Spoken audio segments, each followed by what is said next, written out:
We all have our guilty pleasures, and the 50 Shades of Grey series is, for many, the definitive guilty pleasure. Generally panned by critics, each entry in the franchise has sat rotten on the platform, with the audience reception also being largely hostile. Still, those who love the franchise have remained loyal throughout, with the addition of the most recent entry on Netflix being a welcome update for many. Still, with 50 Shades of Freed coming to the platform and many finding out that there are two versions of the film, many have asked what the difference between the two is. We will examine the theatrical and extended cuts, the differences, and which is better. 50 Shades Freed plot and cast. The third installment in the 50 Shades trilogy based on the books of E.L. James, 50 Shades Freed, follows Anastasia, Anna Steele and Christian Grey as they navigate the complications of their married life. The movie shows their marriage, honeymoon and subsequent attempts at normalcy.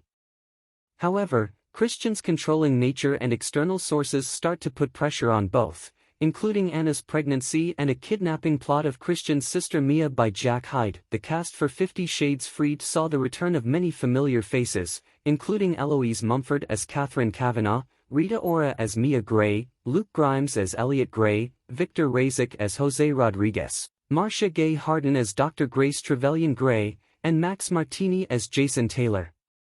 The movie also introduced three new vital characters in Eric Johnson as Anna's former boss Jack Hyde, Ariel Kebbel as Gia Mateo, and Brant Doherty as Sawyer. Most importantly, though, Dakota Johnson and Jamie Dornan reprised their roles as Anastasia Steele and Christian Grey. While Sam Taylor Johnson directed the original 50 Shades of Grey, James Foley would step into the role for 50 Shades Darker and 50 Shades Freed. The movie was met with scathing critical reception, currently sitting at 11% on Rotten Tomatoes.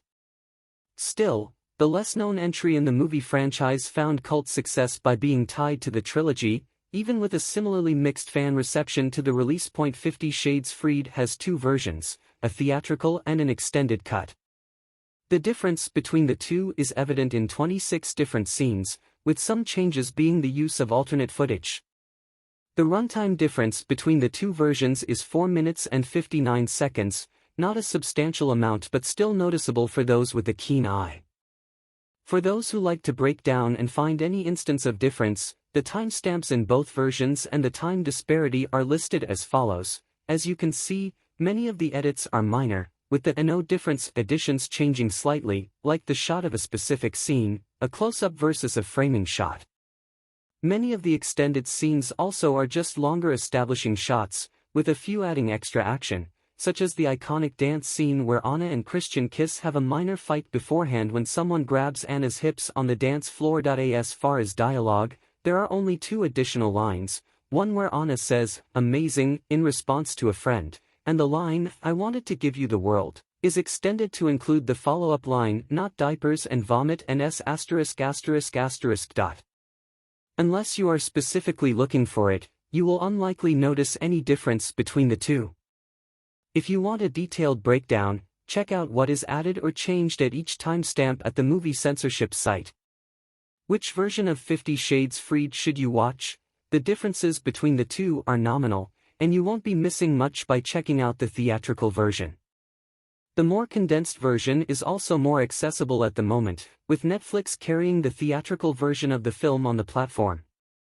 You can still see the extended cut, but you should consider picking up the DVD/Blu-ray release to get your hands on that additional content. Still, the best way to watch 50 Shades of Freed is by streaming it on Netflix.